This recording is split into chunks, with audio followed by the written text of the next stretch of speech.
À la une de l'actualité, cette agression qui aurait pu ressembler à un accident. Ce matin, lors d'un contrôle routier, 2 gendarmes à moto ont été renversés par un homme à scooter qui voulait éviter le barrage.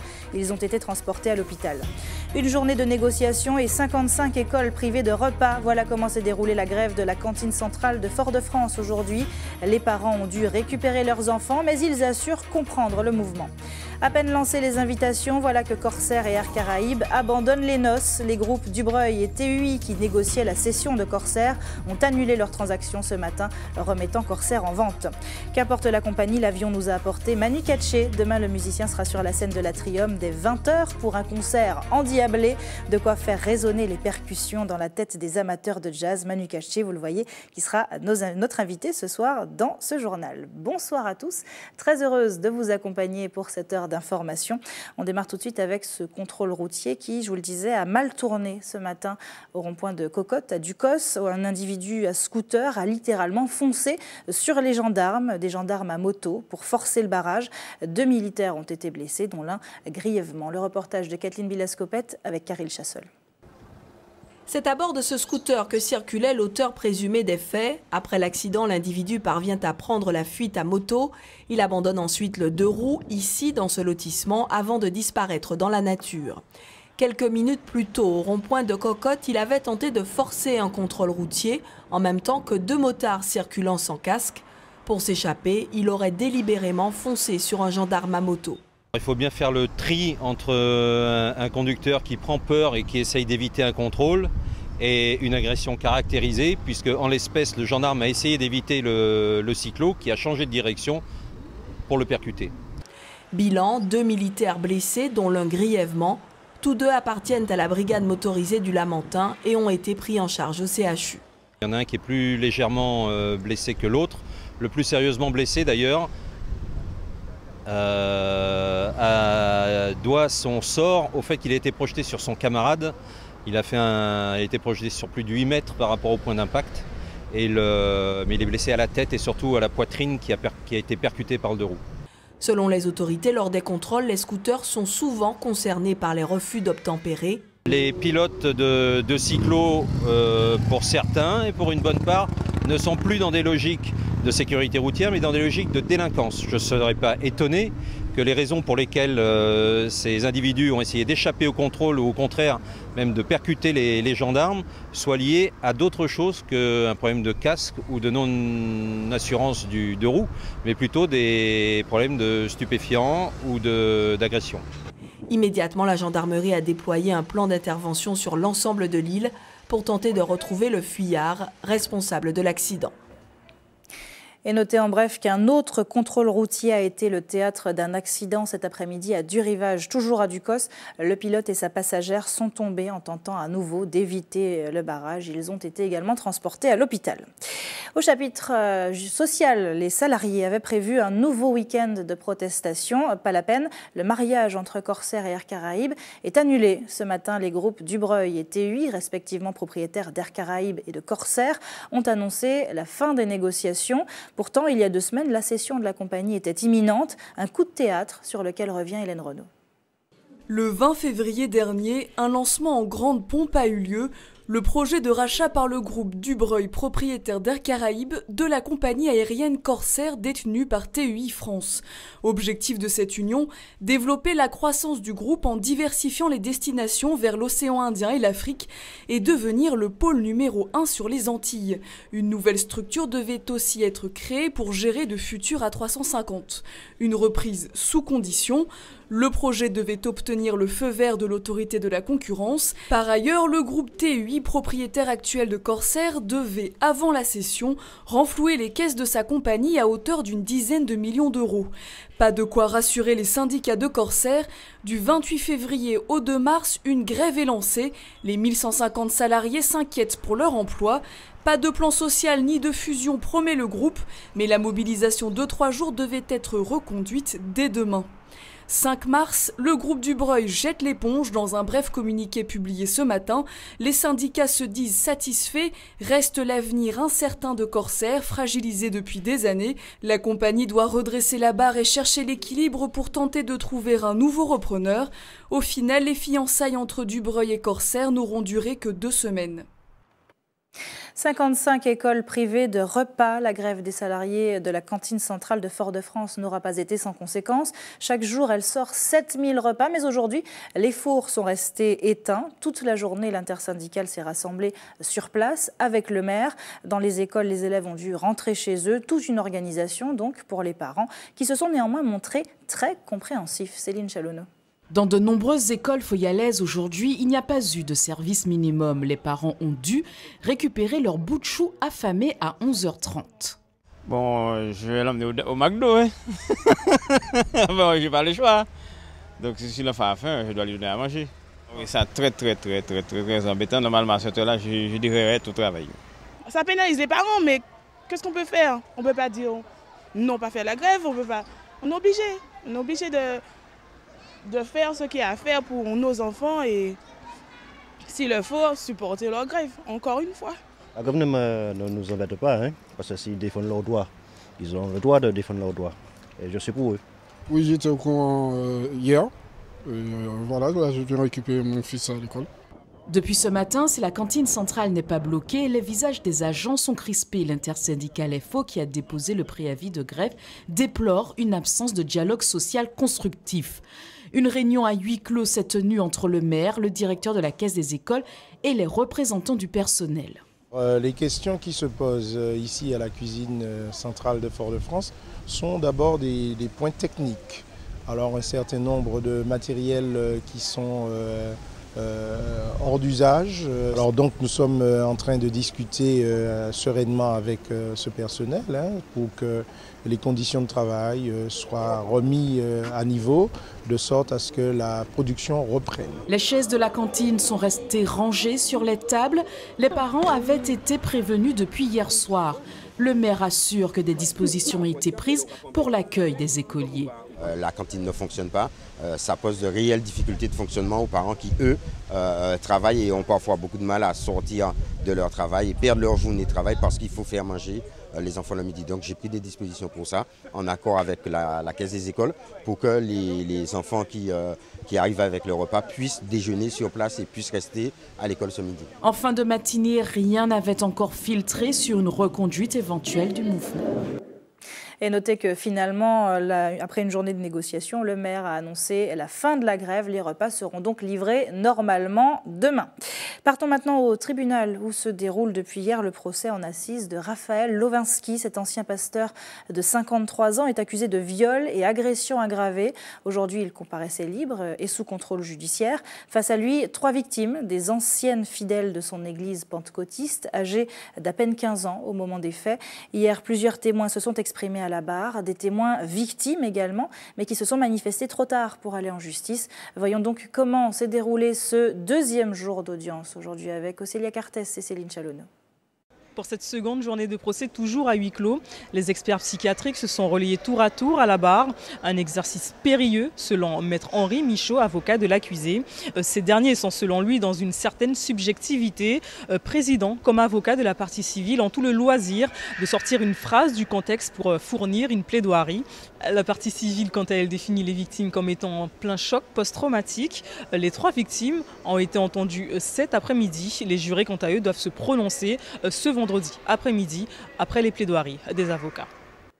Et toujours au chapitre judiciaire, notez cette nouvelle victoire pour Frédéric Fanon-Alexandre face au Conseil général. La Cour des comptes vient d'annuler le jugement de gestion de fait de la Chambre régionale des comptes de Martinique qui lui avait demandé de rembourser les salaires de l'agent mis à sa disposition.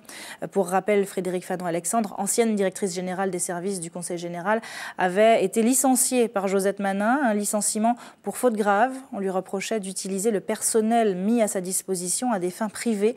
Dans un communiqué ce matin, elle se félicite de cette 5e victoire judiciaire qui consacre donc définitivement sa légalité et son intégrité après 6 ans de procédure.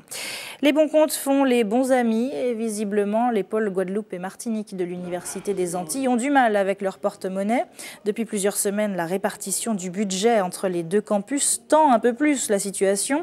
Ce matin, le vice-président du pôle de Guadeloupe, Didier Détouche, a convoqué une assemblée générale à Fouillol pour discuter de l'avenir de l'UA et bien sûr de son budget. Une AG à laquelle ont assisté étudiants, syndicats, personnels. Écoutez ces quelques réactions recueillies par Linda Kayarsi. Nous y avons aussi abordé d'autres questions. Nous avons abordé la question des ressources humaines, du redéploiement des ressources humaines et du déséquilibre engendré par l'afflux considérable de personnel sur le pôle Martinique venant de l'Université de Guyane, alors que nous n'en avons reçu que très peu. Nous avons aussi abordé la question du fonctionnement même de la gouvernance. J'ai très clairement dit que j'avais un problème de confiance avec cette gouvernance qui, certes, travaille, mais travaille dans des conditions où il n'y a pas de transparence, il n'y a pas de respect aussi de l'autonomie politique et plus grave, il y a une atteinte très claire à la liberté d'expression au vice-président de pôle que je suis et représentant donc des élus. Très rapidement, il faudra de nouveau se remettre autour d'une table, recommencer ce dialogue.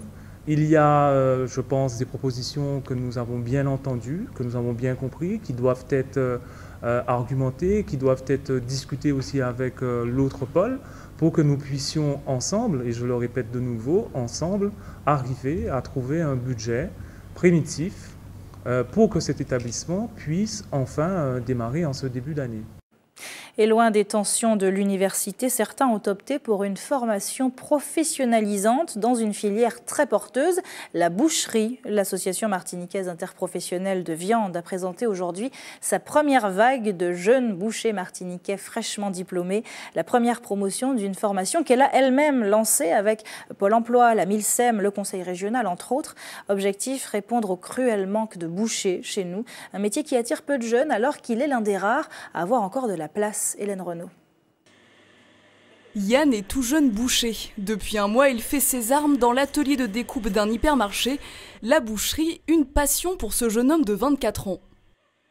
C'est une formation d'avenir et que la boucherie c'est un très beau métier et qui ne trouve pas de chômage. Le jeune homme n'a eu en effet aucun mal à trouver ce CDD et pour cause, son profil est une aubaine pour l'entreprise. On a du mal à trouver des gens formés et opérationnels rapidement, oui, sur ce type de poste. On peut dire que c'est une denrée rare parce que c'est des métiers qui sont mal valorisés auprès des jeunes. Yann sort tout juste d'une formation en alternance de 10 mois pour devenir technicien boucher. Aujourd'hui, c'est la remise de diplôme pour les 10 jeunes. Ce certificat est une première sur l'île créée par l'association martiniquaise interprofessionnelle de viande. Objectif, répondre aux besoins criants de bouchers sur l'île. Il y en avait 300 il y a 6 ans. Aujourd'hui, c'est moitié moins. Quand on met en place une formation et quand on envoie les jeunes en métropole, ils trouvent du travail en métropole et ils ne reviennent pas. Et aujourd'hui, nous sommes appelés tous les jours pour nous demander si on a un jeune, si on a un boucher. Il nous manque des bouchers en Martinique et nous avons aussi des bouchers qui sont anciens qui vont partir. Il faut bien entendu faire de la place pour ces jeunes. Une deuxième formation va être mise en place cette année pour continuer à revaloriser cette filière. Du côté de Yann, on prêche déjà un convaincu qui rêve d'ouvrir sa propre boucherie. Et il n'y a pas d'âge pour réussir ses examens. Cet après-midi, la direction de l'environnement, de l'aménagement et du logement, la DEAL, félicitait aussi une trentaine de transporteurs diplômés, des chauffeurs routiers qui exercent depuis plusieurs années, mais qui ont choisi de faire valoir leurs acquis de l'expérience aujourd'hui, de quoi renforcer leur CV dans un secteur devenu très concurrentiel, notamment à cause de la crise économique. Écoutez ces quelques réactions recueillies par Isabelle Ferrière.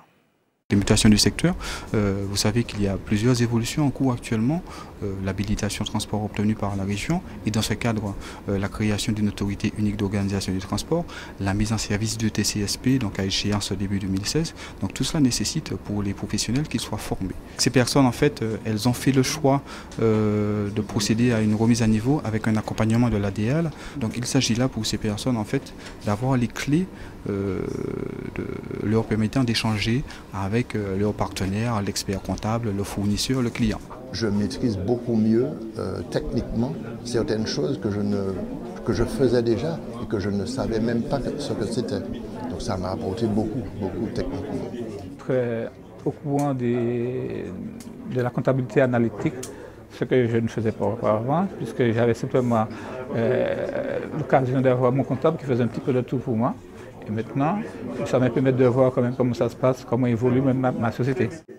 Restez avec nous sur ATV. Dans un instant, on verra que les sargasses agacent toujours autant au Vauclin et pas seulement au bord de mer, vous le verrez puisqu'on les déplace. Et puis on ira à la boulangerie de Petit-Bourg où les baguettes sont surprenantes. Le chef y a ajouté des épices locales qui donnent du peps au pain. Mais avant, intéressons-nous à la musique. Demain, Manu Katché sera sur la scène de la salle Aimé Césaire dès 20h pour secouer le public martiniquais. Mais avant, petit détour par notre antenne. Bonsoir Manu Katché. Bonsoir. Merci beaucoup d'être avec nous ce soir. Alors, vous faites partie de ces artistes qu'on ne présente plus, finalement, qu'on ne se lasse pas d'écouter. Merci. Alors, je vous propose, avant de discuter, de vous réécouter, encore une fois, extrait. D'accord.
Batteur hors pair, compositeur impressionnant, vous avez joué un peu partout dans le monde avec des plus grands, Peter Gabriel bien sûr, Sting, Tracy Chapman, Youssou N'Dour, Richard Bona, pour ne citer que ceux-ci parce que la liste est très longue. Oui. C'est le rêve de pas mal de musiciens. Comment vous gardez les pieds sur terre avec un CV pareil? Je pense que je suis toujours aussi passionné, je suis très excité quand je me trouve sur scène parce qu'il y a un vrai partage avec le public et à chaque fois le public est différent, donc c'est jamais gagné.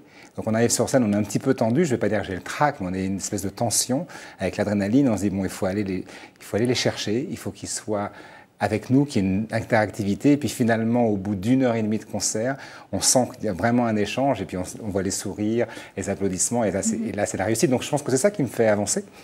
Comment vous avez percé, vous, dès le départ? Racontez-nous un peu votre histoire. Ça va peut-être prendre des heures, je ne sais pas si le... On n'a pas des heures, on a une minute, top chrono. J'ai commencé par le piano classique, ensuite j'ai fait les percussions classiques, conservatoire, j'ai un prix de conservatoire, puis parallèlement, chez moi, j'ai commencé à jouer de la batterie, j'aimais bien cet instrument, puis je me suis rendu compte que c'était très jouissif, entre guillemets, on pouvait vraiment arriver à faire des trucs très très sympas avec ce matériel.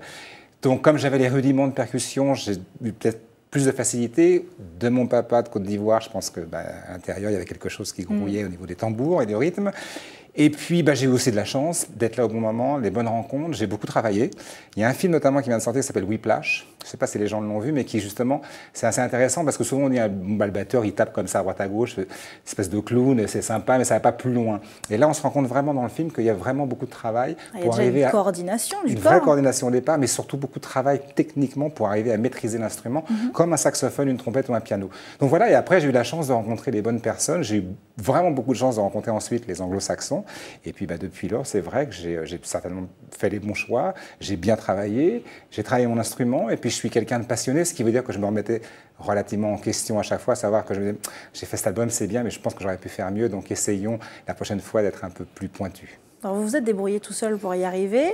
Il y a quelques années, vous étiez membre du jury d'un concours de chant télévisé. Qu'est-ce que vous pensez de cette nouvelle manière de repérer des talents et de permettre aux jeunes de passer de l'anonymat à la célébrité? Alors, vous l'avez dit il y a quelques années, je crois que ça fait presque 7 ans que je l'ai fait. Je l'ai fait pendant 4 années, je me suis régalé, je me suis bien amusé. On a découvert certains talents qui encore aujourd'hui fonctionnent très bien, vendent pas mal de disques, une vraie carrière. Donc, moi, je suis super fier de ça. Et il y a plein d'autres qui n'ont pas réussi, que je vois encore, qui m'envoient des CD, qui viennent au concert, qui me demandent des conseils. Aujourd'hui, c'est une machinerie, c'est vraiment une machine, entre guillemets, qui fait beaucoup d'argent. Et j'ai l'impression, je ne regarde plus trop ces émissions-là, mais j'ai l'impression que depuis, pour ne pas la nommer la Nouvelle Star, et la Star Academy à l'époque, les émissions du genre The Voice et autres ont des candidats très intéressants, mais finalement, après que l'émission soit terminée, on n'entend pas parler du tout de ces gens-là. Ils font un disque et tout à coup, ça tombe complètement dans l'anonymat. on les repère pour la télévision, ce sont des bêtes de scène à la télévision avec toute la promo qui va avec, et ensuite pour leur carrière, je pense que malheureusement il n'y a pas de suivi. Donc j'ai l'impression qu'en fait ça se mord la queue, c'est-à-dire que ce sont venus des émissions qui faisaient des émissions sur les émissions, mais que finalement le contenu a peu d'importance. C'est vrai. Vous aviez commencé avec le piano initialement, vous avez finalement donc opté pour la batterie, les percussions. Ce qui est assez surprenant, on l'a vu tout à l'heure, c'est que la batterie accompagne souvent des instruments mélodiques, en général elle est plutôt derrière, plutôt en fond, et plus rarement mise en avant. Et là, vous avez donc inversé les rôles. Vous avez mis la batterie au premier plan et finalement, les instruments mélodiques qu'on entend d'habitude plus fort sont relégués au second plan. J'ai eu la chance de commencer par le piano, donc je compose au piano tous les thèmes, c'est moi qui écris tout. Et effectivement, je me laisse quand même une place assez importante à l'intérieur même des thèmes écrits. En revanche, c'est vrai qu'il y a des gens qui ont un style de batterie qui n'est pas forcément identifiable, donc sont plutôt ce qu'on appelle des sideman et qui resteront à accompagner des artistes ou des instrumentistes. Moi, je pense que j'ai un style qu'on peut reconnaître, qui est assez busy, comme on dit, et identifiable. Donc, de ce fait, je me suis dit, voilà, je pense que je peux me permettre, avec un instrument rythmique, de développer, alors ça peut paraître fou, un peu un côté mélodique avec la batterie, c'est-à-dire en jouant des tomes, des petites cymbales, comme on l'a vu, et tout à coup, ça donne une espèce de mélodie rythmique, ce qui me permet effectivement de prendre plus de place. Et de fait, comme je suis leader de ce groupe, bien entendu, je me laisse un peu plus de... Tant qu'à faire. Voilà. C'est l'avantage du leader. Vous avez entamé une tournée avec une escale donc chez nous. Merci de nous rendre visite d'ailleurs. Qu'est-ce qui nous attend demain soir à l'Atrium? Alors j'étais venu il y a 7 ans en Martinique. Je suis à chaque fois ravi de venir ici parce qu'il ne faut quand même pas oublier que le public est extrêmement cultivé musicalement. Ils savent de quoi ça parle. Quand on parle de rythme, on ne la leur fait pas, comme on dit. Donc voilà. Donc ça, c'est très excitant pour moi, premièrement. Et deuxièmement, j'avais un groupe qui était formé avec des Polonais et des Norvégiens. Aujourd'hui, c'est totalement différent. J'ai un orgamon piano, le musicien est anglais, trompettiste italien et saxophoniste norvégien. J'ai pas de basse, ce qui peut être surprenant, mais avec l'orgamon, il y a un pédalier, donc il y a une vraie entité sonore. Et surtout, on a fait 130 concerts l'année dernière, donc c'est très très uni. Il y a plein de codes, on s'amuse, on prend du plaisir. Je pense que le public va le ressentir. Et j'ai une petite surprise pour eux à la fin. Je pense qu'on ne s'attend pas trop à ça dans un concert de jazz. Bon, ben on y sera demain, 20h, à l'Atrium. Merci beaucoup. Merci d'avoir reçu. Annie Katché d'avoir été avec nous.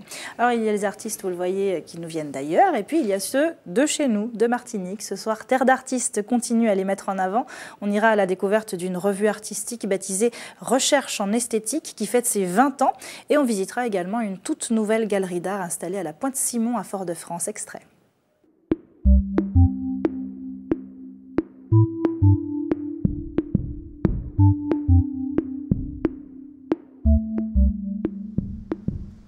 Cet espace donc est un espace d'exposition qui est une galerie d'art qui présente aussi bien peinture, sculpture, objets d'art également, et puis toute forme liée à la création artistique. Dans les projets, il y aura certainement des expositions photos, il y aura des choses un petit peu différentes. Et donc vous êtes à la galerie Colette Nimard. Voilà, la galerie Colette Nimard à découvrir ce soir à 20h dans Terre d'artistes, juste après la tranche info. Toujours au chapitre culturel, notez qu'il n'y aura pas de Martisique cette année. Les organisateurs se réservent pour un concept encore plus innovant l'année prochaine. Du 12 au 19 mars 2016, c'est l'année prochaine, la Martinique va devenir Caribzique et s'embarquer sur un bateau de croisière au départ de la Guadeloupe et de la Martinique. Une électro-croisière d'une semaine dont les billets sont déjà en vente et seront mis en avant sur le salon du voyage et des vacances qui commence demain au Palais des Congrès de Madiana. Puisqu'on parle de voyage, intéressons-nous à celui d'Hugo Fidélin. Le Martiniquais champion du monde en titre de jet ski est au Qatar depuis quelques jours pour défendre son titre. Une compétition difficile où s'affrontent 25 participants de 12 nations différentes. Qualifié ce matin parmi les 15 premiers, il est arrivé 12e cet après-midi. Une place honorable selon lui et compte tenu des qualités de ses adversaires. Écoutez justement Hugo Fidélin par téléphone, il répond à Céline Chalonneau. Aux qualifications, ce matin, je termine 15e sur 25. Donc déjà, ça me permet de partir sur la deuxième ligne pour le départ, donc qui n'est pas trop mal pour un début, pour une première. Donc pour l'étape de l'après-midi, je termine 12e, donc qui est vraiment très très honorable avec un jet quasiment d'origine et juste une modification de coque. Pour une première, c'est quand même une belle place. Voilà, Hugo Fidelin, qu'on encourage pour cette course. C'est l'heure de notre coup d'œil sur vos quartiers. Tout de suite, le JT des communes.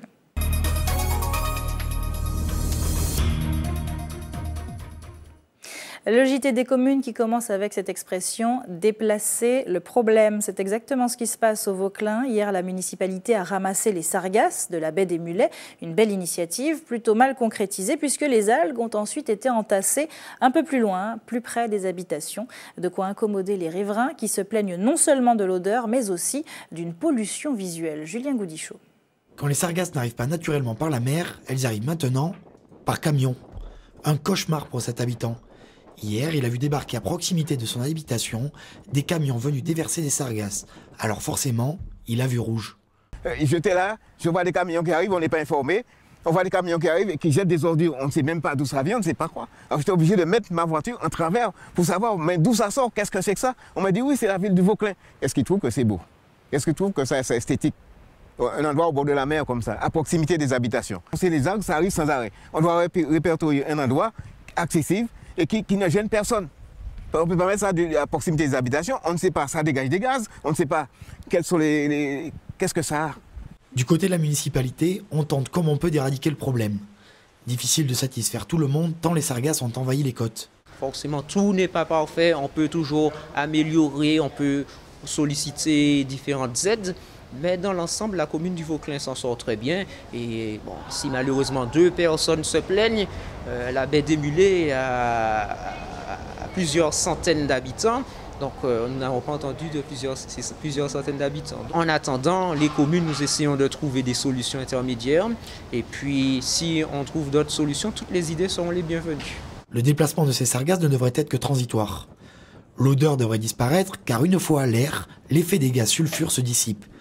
Mais pourquoi ne pas utiliser ces algues à des fins agricoles? Étant donné qu'on les enlève avec une machine et que le procédé n'est pas vraiment adéquat, il y a du sable, donc on ne peut pas les donner aux agriculteurs.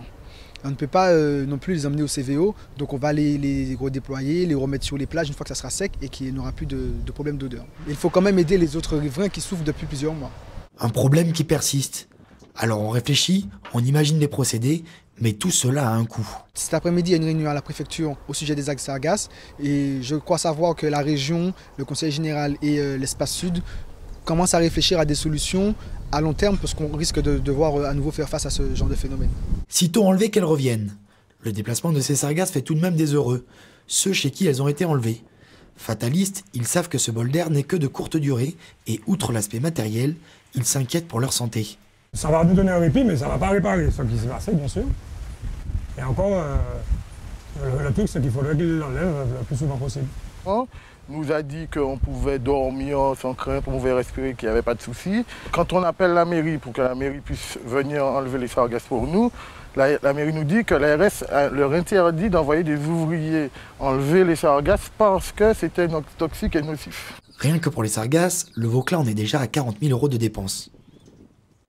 Puisqu'on parle d'éléments naturels dérangeants, notez en bref qu'un arrêté de catastrophe naturelle a été publié le 3 mars dernier, cette semaine. Il concerne le Gros Morne pour les intempéries des 17 et 18 avril 2013 et Case Pilote pour les intempéries du 17 octobre 2013. Les personnes assurées multirisques ont jusqu'au 14 mars pour déclarer leurs dommages matériels à leur police d'assurance. Un délai porté à 30 jours pour les professionnels qui doivent déclarer leurs pertes d'exploitation. Au chapitre Info pratique, les inscriptions à l'école de Batelière pour la rentrée 2015-2016 s'ouvrent demain. Jusqu'au 20 mars, les parents pourront se rendre à la caisse des écoles munis de toutes leurs pièces, à savoir acte de naissance, justificatif d'adresse, vaccin, certificat de scolarité, enveloppe timbrée, entre autres. Et puis comme chaque soir, un œil sur le GPS de l'établissement français du sang. Demain, le camion de l'EFS sera stationné sur le parking de la Grande Récré et Bureau Vallée au rond-point de Cocotte à Ducos de 13h à 18h. Si vous êtes plutôt disponible le matin, vous pouvez toujours vous rendre de 9h à 16h à la Maison du Don à la Ménard à Fort-de-France. On termine chez un vendeur de rêves, le boulanger. À Petit-Bourg, ces baguettes chaudes et craquantes ont des saveurs bien de chez nous. Miel gingembre ou curcuma. Depuis 4 mois, cette nouvelle enseigne régale le voisinage et met en avant nos produits locaux. Allons goûter tout ça avec Hubert Bornil et Michelet François. Détrompez-vous, je ne suis pas en cuisine, mais plutôt en boulangerie. car la profession est en train de se structurer. De nos jours, on utilise des produits du terroir, là, le curcuma, et on réalise des baguettes. J'ai trouvé cela auprès d'un boulanger saléen, Rivière-Salée, Petit-Bourg, et je suis en train moi-même de faire mes tout premiers pas en boulangerie-pâtisserie. Le pain au curcuma, mode d'emploi. Il est 5 heures, il va se lever, le boulanger du quartier. Nos artisans boulangers semblent avoir pris le pari de ne plus se laisser submerger par les produits de l'importation. Ils ont décidé de s'associer aux produits du terroir. L'exemple de cette boulangerie qui propose désormais de nouvelles spécialités en baguettes pays. Cela peut surprendre, mais semble-t-il qu'on s'habitue vite au changement. Défourné, enfourné, défourné, c'est la danse des boulangers. On fait la baguette aux fruits exotiques avec tous nos fruits, de la papaye, de la menthe séchée, déshydratée, qu'on met à tremper dans du rhum vieux. Et après ça nous sort une baguette extrêmement bonne. On fait aussi la baguette au miel, au gingembre. Donc avec notre boulanger aujourd'hui, présentation de la baguette au curcuma. Et au niveau du goût, ça a un goût particulier. Ça a le goût du curcuma. Éplucher le curcuma, préparer la pâte, l'installer dans la batteuse. On va couper comme ça quelques curcuma. Des gestes renouvelés maintes et maintes fois par notre boulanger dont le principal souci est de se démarquer de l'existant. L'esprit créatif aidant, c'est donc toute une profession qui aura des raisons de se décomplexer. Nous faisons ce produit déjà par mesure de santé, puisque ce sont des produits, le curcuma qui est anticancérigène. Et c'est pour nous démarquer bien sûr des concurrents, pour apporter de nouvelles choses sur le marché, puisque nous sommes des artisans. Qui dit artisan, nous devons aussi innover. Et du côté de la clientèle, il semble que ces spécialités ont tout de suite séduit, ce qui augure de beaux lendemains pour la profession qui sait bientôt ce sera au tour de la baguette aux fruits à pain. En attendant la cuisson de notre pain au curcuma, je me rends utile. Voilà, la clientèle n'attend pas. Et voilà, on voit que c'est une boulangerie qui tourne bien. Alors, produits du pays, curcuma, tout bon bagaille. C'est à Petit-Bourg, hein, voilà. C'est sûr, à la fin de l'année, Hubert saura tout faire. C'est la fin de cette édition locale et communale. Merci à tous de l'avoir suivi. Restez avec nous dans un instant, on reste tout près de vous avec Anche Pays. À tout de suite.